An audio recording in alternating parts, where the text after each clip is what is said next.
Bishop Williamson has been saying some interesting things. Some I agree with, some I disagree with. Um, Today I'd like to talk about his Eleison Comment, letter 347. Fiftiesisms observed. I'd like to quote from the letter that he received and make some comments because I don't think Bishop Williamson realizes how the Society of St. Pius X started in the United States. I'm going to presume this letter is from the United States. And I quote, "Why is there no resistance in our part of the world? I think I figured it out. You mentioned many times that most of the original leaders of the Society of St. Pius X never really understood Archbishop Lefebvre." I'm going to stop and comment. I don't think they gave a dang about Archbishop Lefebvre, the ones in the United States at least. They had their own agenda. And I'll get to that in a minute. And return to the letter. Locally, I think that applies to many of our original chapel founders here, who are the ones clinging to the society and to its present leaders. How come? Why don't they take action when what they fought so long and hard for is threatened with destruction from within? On Sunday, an elderly lady summed it up for me. As she and her husband see it, they strove valiantly through the 1970s and into the early 80s, and the fruit of their labors is the chapel itself. The Mass with all the outward trappings, the property, the buildings, the pews, the statues, the vestments. This is what is threatened by the mere existence of the resistance. They fought all those years to restore for themselves the Catholicism of their youth. For them, it's not a question of doctrine at all. And I tend to agree with this one. Okay? They wanted the externals. And let's return. The woman is a member of a third order, yet she believes doctrinal matters are for priests and bishops, not laity. For example, to study papal encyclicals is meddling in the affairs of God assigned to the hierarchy. I see what she's coming to there.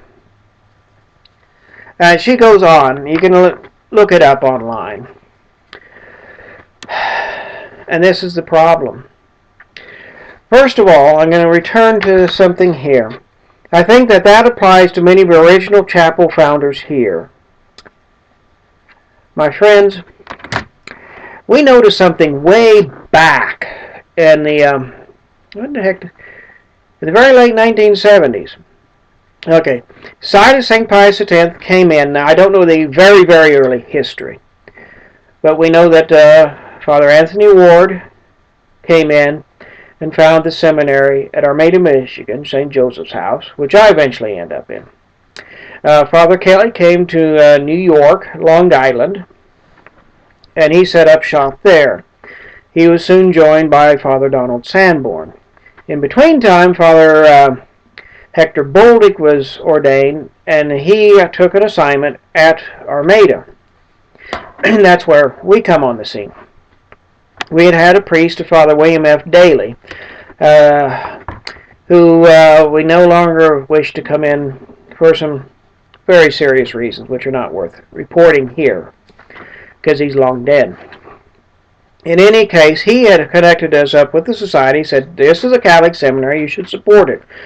We were taking up a collection each month when he came in to pay for his plane ticket in, pay him a little something, and then another collection to support the seminary. So when we no longer had Father Daly, my mom called Armada and says, "Can you send us a priest?" Well, Father Daly had been coming to 3 places.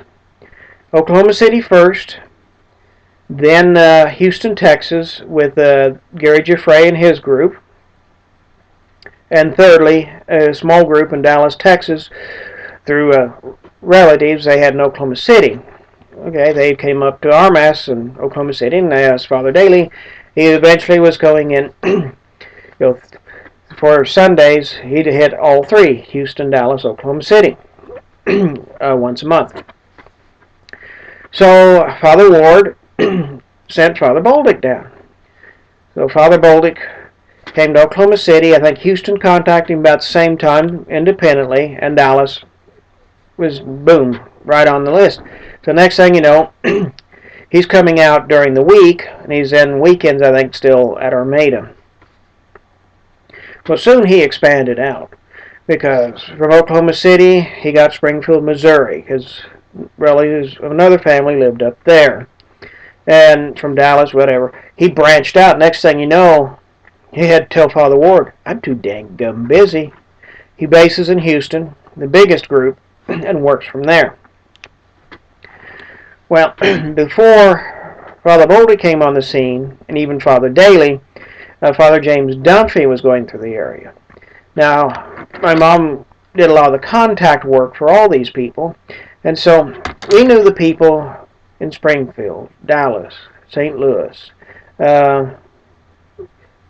Houston, I think New Orleans. I mean, we knew by name a lot of these people, which eventually became Society St. Pius X chapels under Father Boldick. We referred the people. Father Boldick set everything up within the first 2 years. The person who had been running logistics, that was the contact person, Mom would call, for contact information as they make like travel arrangements, whatever, had changed it. Every chapel in Father Boldick's area, not in the United States, in Father Boldick's area, which was growing to quite a few chapels. With one exception, Oklahoma City. I don't know what the society was doing up in the Northeast with Father Ward, Father Kelly, Father Sanborn, and eventually Father Dolan, etc. But from the looks of it, I think what they were doing, they were getting yes men. All right? Okay, we'll return to the letter. Let's see. Okay. I asked if they see a need to understand their faith. If individual souls do not answer to God for knowing their faith, their response was sincere, I believe, but to me it was astonishing. They said no. The responsibility of the Catholic is to obey his superiors. And if the superiors are in error, obey anyway. To do otherwise is rebellion. Well, if we'd thought that back in the 1970s, we'd have stayed in Novus Ordo. Okay? What has changed now? If we see, and the Society of St. Pius X priests are not their superiors. All right? But this is what has happened. It's on in the late 70s and on into the 80s. That eventually, what you see in traditionalist chapels, and I've seen it in every traditionalist chapel I visited, is the people are following the priest. Okay, the priest is de facto their pope. Not their pastor, not their bishop, but their pope. That's how much they follow their priest. If problems get serious enough, they will dump that pope and look for a new one. But they want that Sunday Mass. In the early days, we didn't have Sunday Mass. We thought we were heading for catacombs. We thought we might see priest holes like in England. We weren't sure what kind of persecution. In Oklahoma City, we had returned to Mass in the home. The grandparents of one of our families, or the wife, had one of the first Masses in Oklahoma. We were celebrating her grandparents' home. So we weren't far away from that. Okay? We're going back there. All right? We're under persecution. When you're under persecution, what do? You strengthen your faith. Okay? And Bishop Williamson is absolutely correct. These people wanted to get back to their comfort zone. They wanted Mass on Sunday, fish on Friday, as one priest once described it. I heard an audio tape, I think it was an audio tape I heard of his. Mass on Sunday, fish on Friday, and $5 in collection plate. That was 50s Catholicism. Traditionalists add a daily rosary, and that they're good to go. Other devotional nights and things, and a few of them will make it, but it's like 1950s. They want the externals, and that's it. They don't care. It looks the same as it did in the 50s. It's not the faith. What you've got in your chapels, your traditionalist chapels, is a bunch of yes men. Because I've seen it. I was talking with a gal trying to explain to her that where she's about to go, to the CMRI under Schuchert in about 1982 was wrong. She looked me in the eye and says, David, I don't want to hear this.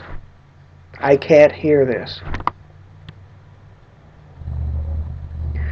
These people do not want to hear the truth. They do not have that love of truth, which is absolutely essential in these days. That's the only way we're going to bring about a restoration. We have to love truth. We have to study the papal encyclicals.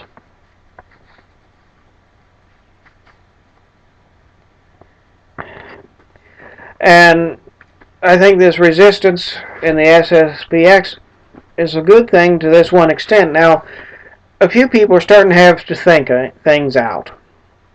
Just like we did in the 70s. We quit. In fact, the group in Oklahoma City is a little bit different. I think I might do that history, but I think I'll do that separately because this is already getting awful long. But we need to think out our faith. Okay? We need to think out our faith. We need to learn our faith.